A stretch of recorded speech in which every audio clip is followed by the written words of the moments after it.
Welcome back. Well, today I am joined by Dawn Murray, who is here on behalf of Kaiser Permanente, Orange County. Well, Dawn, thank you for joining me today. How are you? I am well, and thank you for having Kaiser and myself as part of this. You're welcome. You're welcome. Now, our subject today is life care planning. But before we get into that, tell me a little bit about yourself. I am a registered nurse. I have been in this profession since I was 18. Wow. And so I've been in the medical profession for quite some time. I've worked in a variety of areas, providing care. I have been with the Center for Healthy Living, where we do patient education for nearly 11 years. And it has got to be one of the best jobs I've ever had. It's all the things that I couldn't do at the bedside that I can provide now. So I love it. That's great. Now, do you do presentations and education for the public, or are you training other medical professionals? I actually educate Kaiser's members, life care planning, heart disease, heart care, diabetes, smoking cessation, just a variety of topics. Wow, you do have a lot to cover, that's for sure. Now, Yeah. now, do you have seminars that you hold so people can come, or do you do Zooms, or how does that work? Well, actually, since COVID has happened, we are now educating from home, and some of us are transitioning back to the office a couple of days a week to get us back into the swing. We've been home since May of 2020.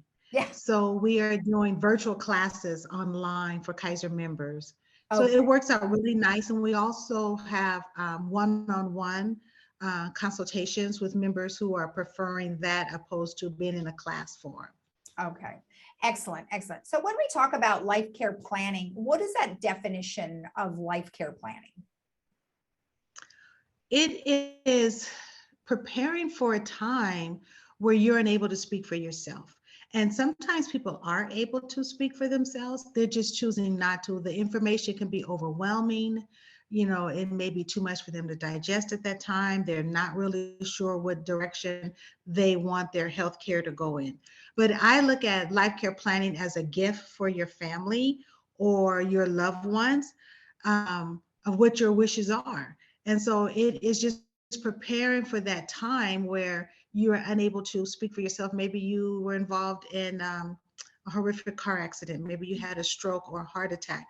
Maybe it has left you where you're on a ventilator and you're unable to speak for yourself. This document will become your voice. And it will become your voice and give your family, your provider, an idea of where your care should go, which direction. Yeah, especially like you mentioned, if you have something sudden and then you can't speak for yourself. So very important. Now Yeah. there's a lot of documentation that can be filled out on your own or with a loved one. I'm aware of it because we've had several discussions about this actually within the last few months. And I'm sure that people are starting to think a little bit more about their mortality, given the fact that we have COVID very present in our lives. And I imagine you have more people these days probably worried about that. Would you agree? I agree. I agree 100%.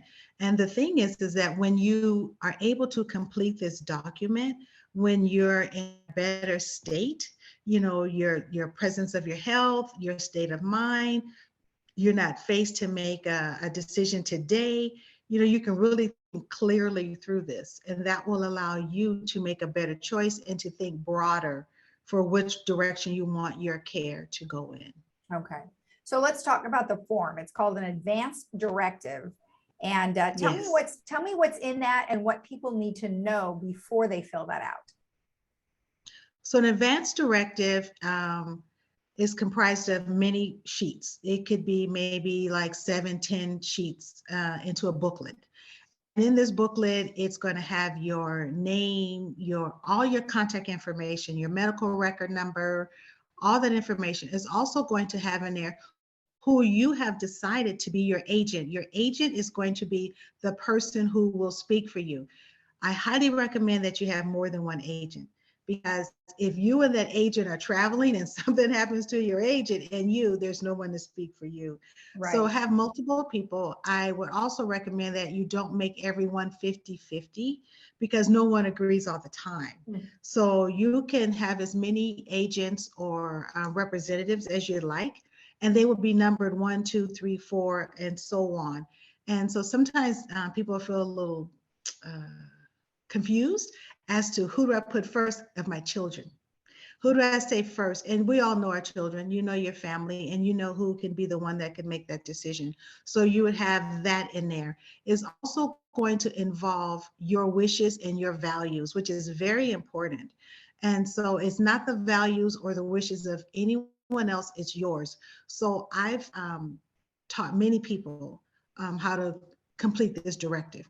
And I always tell them, don't lean back on what your family might want. You go forward with what your wishes are. You know, maybe your family believes in organ donation and you don't. Yeah. If you do not address that in the directive, whoever your agent is, they can make that decision for you. Okay. So maybe you don't believe in blood transfusion, and if your agent does, they can make that decision for you. So I Right. think it's, it's a great place where you can put information in, and also your cultural beliefs, things that you may want done in the event of your death, things that you may not want done, rituals you may want or you may not want. So those are very important aspects. And also, many people donate their body to science. Mm-hmm. If My mother that's did. something that you're interested, yeah, if that's something you're interested in, then you need to select that organization prior to. So it's always nice to have that information available. You know, I don't think I've ever seen an advance directive from my parents. However, Mhm. they had a will and they had a trust. Does this advance directive supersede that? Well, the advance directive is going to be for healthcare. If that will or trust also meant finances, the advance directive will not address that. But say, for instance, they had a trust and it had healthcare in it. And then someone came out and recently did an advance directive or a life care planning directive, and it superseded it, then that's going to be the one that the providers will follow, because it's going to be the newest and most recently documented one. So hopefully they are the same with information. We want to make sure that someone said, I want this person to be my agent and I want these things done, instead of someone saying, hey, I want this person, and that person's really thinking they're going to be the spokesperson and they're not. Well, Yeah. that's good to know, because obviously we don't, you do wills or trusts, and you probably don't update them as often as you should. And then you've got old Right. information, and then you're suddenly, oh yeah, I should do the advance directive. And then they do it. And then the time comes and you're like, well, wait a minute, you didn't realize, Right. especially if you have multiple Right. siblings, because one sibling might know, but the others might not. So really good. Exactly. Great point. You need to be on. And you want to, I'm sorry to cut you off. You want to make sure that you are updating it every decade. There could have been a death, it could have been a divorce, it could have been a change in medical condition, a decline or a new diagnosis. Right. Maybe your agent, who was your agent when you originally did it 10 years ago, was alive but is now deceased. Wow. So you want to make sure that you update that. Perfect. Well, that is really good information, and I did not even know. Now, where does somebody get this document? Well, you can go online and just put in advanced directive forms. You can get that anywhere. If you happen to be a Kaiser member, you can go to kp.org/LifeCarePlan, and you can do it online.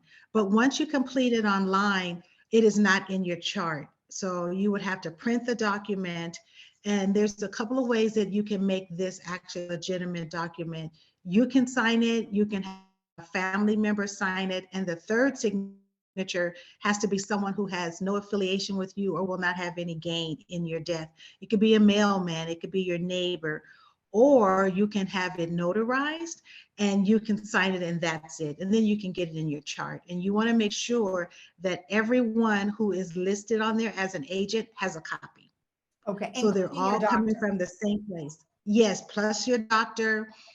With Kaiser Permanente, there is a tab in the chart, so it can be scanned into your chart, and then it will, if anyone ever has to take a look at it, they can click on that tab and it will show that it was there. And if you have scanned more than one, it will show the most recent one. Oh, that's great. That is wonderful. Well, Yeah. thank you so much, Dawn, for all the great information. I appreciate it. You're very welcome. Thank you for having us. You're welcome. And if you want more information about life care planning, you can go to kp.org/lifecareplan. We'll be right back.